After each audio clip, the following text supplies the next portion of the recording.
أهلا بكم يا دكاترة، معكم الدكتورة منار محمود الوكال.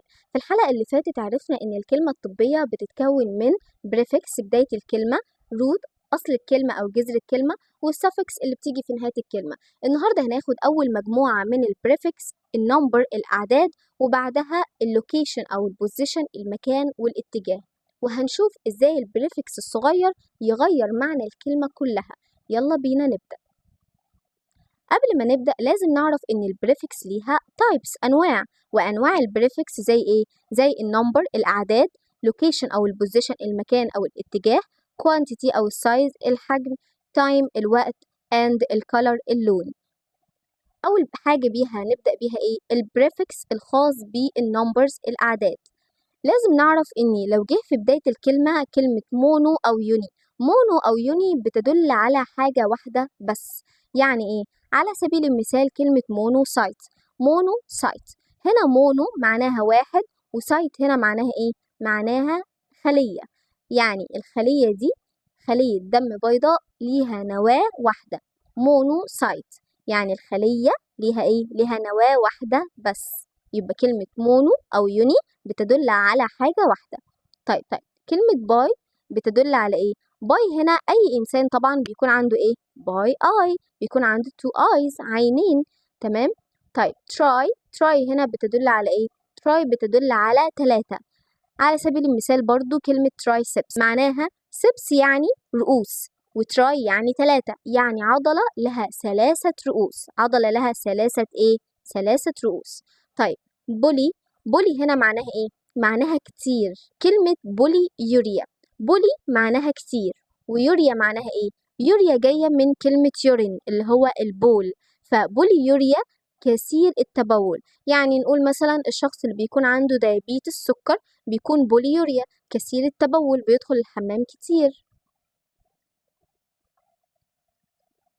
طيب احنا خدنا مونو معناها ايه؟ معناها واحد، ويوني معناها واحد، وخدنا مثال عليها اللي هي المونوسايت، خلية بها نواة واحدة بس. طيب برضو في مثال تاني على يوني معناها واحد. طيب لاترال هنا معناها ايه؟ لاترال هنا معناها جانب أو جهة واحدة. فهنا ايه؟ هنا حاجة مثلا بتحصل في جهة واحدة. يعني على سبيل المثال دي ايه؟ دي لنج، تمام، رئة. فلو الشخص ده مثلا عنده مشكلة في ناحية واحدة بس يقال عليها ايه؟ ان هو عنده مشكلة في يونيلاترال، جهة واحدة بس او جانب واحد بس. وهنا برضو كلمة بايسبس وترايسبس، احنا قلنا سبس معناها هنا رؤوس، فهنا بايسبس عضلة بها رأسين، وهنا ترايسبس عضلة بها 3 رؤوس. تمام. وخدنا برضو كلمة بوليوريا، بولي معناها كتير، ويوريا اللي هي جاية من كلمة يورين، بوليوريا كثير التبول. يبقى مراجعة سريعة كده، خدنا ايه؟ خدنا مونو أو يوني اللي هي معناها واحد، وباي بتدل على حاجتين 2، وتراي 3، وبولي يعني كتير. الجزء الثاني من البريفكس اللي هو الخاص بالبوزيشن أو اللوكيشن المكان أو الاتجاه. طيب هنا كلمة سب هنا معناها ايه؟ سب هنا معناها تحت. تمام. فاللعبة اللي احنا طبعا بنلعبها من زمان اللي اسمها سب واي، تمام، معناها ايه؟ سب هنا معناها تحت، واي معناها طريق، فطريق تحت الأرض. ناخد مثال ميديكال. سب قلنا معناها تحت. كوتينيوس معناها هنا ايه؟ معناها الجلد. انجكشن يعني حقنة تحت الجلد، subcutaneous injection. طيب احنا خدنا سب اللي هو تحت. طيب إبي لما تيجي في بداية الكلمة معناها فوق، فعلى سبيل المثال إبيجلوتس، تمام، إبي هنا معناها فوق، جلوتس هنا معناها فتحة الحنجرة. تمام. فلما نقول إبيجلوتس يعني إيه؟ يعني اللي هو فتحة الحنجرة، الغطاء الصغير اللي هو بيكون فوق الحنجرة اللي بيقفل وقت البلع. تمام. طيب هنا إبيديرمس، إبي هنا معناها فوق. طيب ديرم هنا معناها برضو الجلد. تمام. يبقى كتينيوس أو ديرم معناها برضو الجلد. فأنا لما أقول إبيديرمس الطبقة اللي بتكون فوق الجلد نفسها. ندخل بعد كده على اللي بتيجي برضو في بداية الكلمة زي انترا اللي هو داخل. تمام. انترا اللي هو داخل. طيب على سبيل المثال انترافينوس. تمام. انترا يعني حاجة جوه. تمام. فينوس اللي هو الفين اللي هو ايه الوريد، جاية من كلمة فين الوريد. انترافينوس داخل الوريد، فانا لما اركب له محلول تمام انترافينوس داخل الوريد.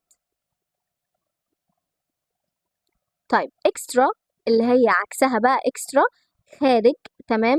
اكسترا سيلولار فلويد، اكسترا سيلولار فلويد، اكسترا يعني خارج، سيلولار جايه من كلمه سيل خليه تمام، وفلويد اللي هو سائل، السائل اللي موجود بره الخليه تمام، السائل اللي موجود بره الخليه. يعني دي مثلا بتكون ايه، بتكون خليه، فهنا مثلا intracellular fluid احنا خدنا ايه، خدنا intra وخدنا extra. extra معناها خارج وانترا معناها داخل تمام. فلما اقول intracellular fluid يعني السائل اللي موجود جوه الخليه، اما extracellular fluid السائل اللي موجود بره الخليه. برضو من اللي بتيجي في بداية الكلمة زي كلمة اندو، اندو معناها داخل تمام، اندو معناها داخل. فأنا لما أقول مثلا اندوسكوب، اندوسكوب، اندو معناها جوه أو داخل، أما سكوب اللي هي أداة الفحص أو أداة الرؤية اللي أنا بدخلها جوه المريض، أو اللي هو عبارة عن إيه، عبارة عن جهاز أو عبارة عن منظار بيدخل بيشوف جوه الجسم ايه بالظبط لما مثلا اضطر ان انا مثلا اعمل له عمليه او كده. اندوسكوب اللي هو ايه، اللي هو المنظار تمام اهو. اندوسكوب انا اضطريت ان انا ادخله جوه المريض، اندو هو داخل جوه المريض. يبقى يا دكاتره النهارده عرفنا ان البريفكس بيدينا نص المعنى الكلمه يعتبر.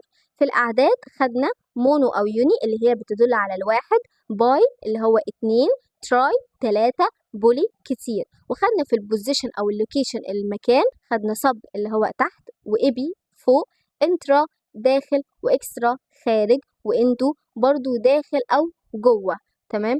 مجرد ما تفكوا الكلمه لبريفكس وروت وسافكس زي ما انا قلت لكم المعنى هيبقى واضح وسهل جدا. طيب قبل ما نختم الحلقه لازم ايه ناخد كويز صغير كده بسيط ولطيف ولذيذ. طيب السؤال هنا بالانجلش، وانت لازم طبعا لما تدخل خلاص انت خلاص كده دخلت طب لازم خلاص كل حاجة بقت بالانجلش تمام، فانت لازم تتدرب وتتعود ان الاسئلة هتبقى بالانجلش بس.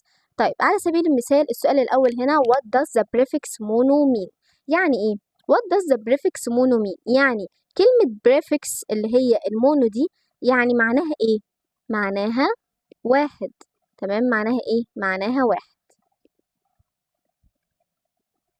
السؤال اللي بعده the word biceps mean، يعني biceps دي بتعني ايه، احنا قلنا biceps باي معناها اتنين وسبس معناها رؤوس، a muscle with two head يعني ايه، يعني العضلة اللي لها two head رأسين.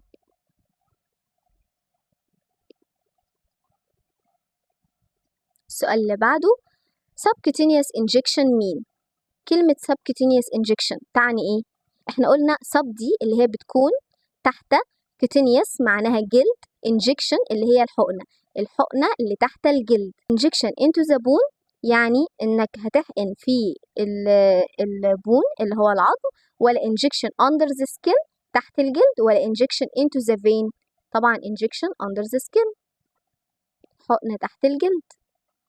السؤال اللي بعده epidermis is، احنا قلنا epi هنا معناها ايه، epi هنا معناها فوق، وديرم احنا قلنا معناها skin، the inner layer of the skin يعني الطبقة اللي بتكون داخل السكين، و the outer layer of the skin الطبقة اللي هي بتكون فوق السكين، طبعا الطبقة اللي بتكون ايه فوق السكين، مفيش إجابة تانية.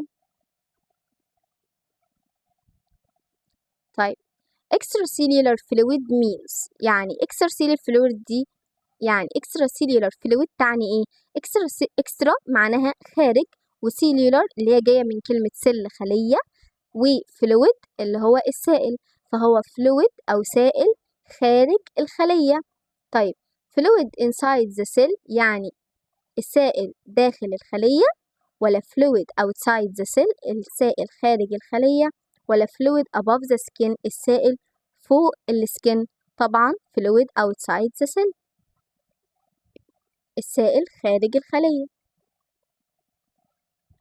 وبكده انتهينا من الكويز. يبقى كده يا دكاترة خدنا النهاردة أول جزء من البريفكس، الأعداد والاتجاهات، حفظنا أمثلة سهلة من حياتنا ومن الطب واللي هيساعدكم تفهموا أي كلمة جديدة بسرعة. افتكروا دايما أي كلمة جديدة شوفوا البريفكس الأول هتلاقوا نص المعنى زي ما قلتلكوا قدامكم. وبكده خلصت حلقتنا، استنونا الحلقة الجاية مع بريفكسز جديدة هتكملوا باقي الأنواع وتخلي المصطلحات الطبية أسهل وأمتع. خليكم دايما معانا ومتنسوش تعملوا لايك وسبسكرايب وباي باي.